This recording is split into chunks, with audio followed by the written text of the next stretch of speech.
hours after President Salva Kiir and the opposition leader Riek Machar held talks in Juba.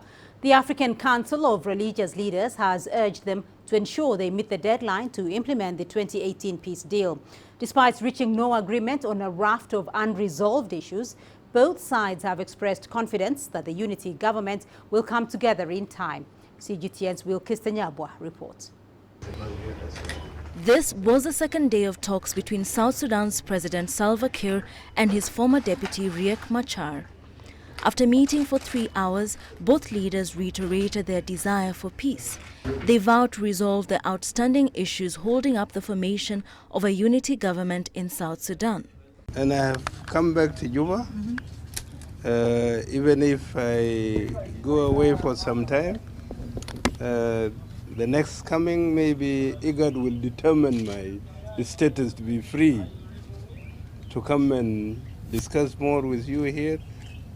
But our discussion here, we have made important progress. Conflict broke out in South Sudan in 2013, just 2 years after the country gained independence, when Kiir accused his former deputy Machar of plotting a coup. Machar fled. Now he has returned from exile for the talks.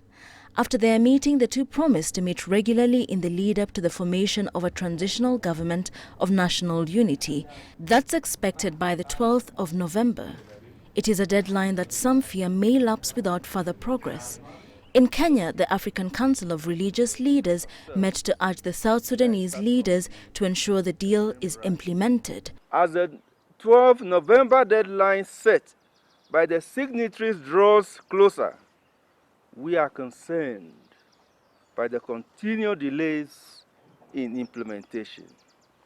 The failure to implement the agreement risks the country receding back into war and destruction, and exacerbates the misery and hopelessness of the millions of South Sudanese forced to flee their homes because of war, including the almost 3 million refugees living in neighboring countries.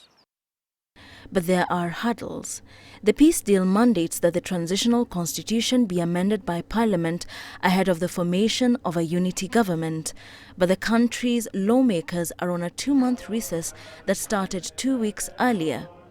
And civil society activists warn that failure to amend the laws before November will affect the formation of a unity government. Kiir's government also says it lacks the funds for key parts of the peace deal. And with the clock ticking towards the deadline, it isn't clear whether the two will hold more talks before the opposition leader departs for Khartoum. Wilkister Nyabwa, CGTN.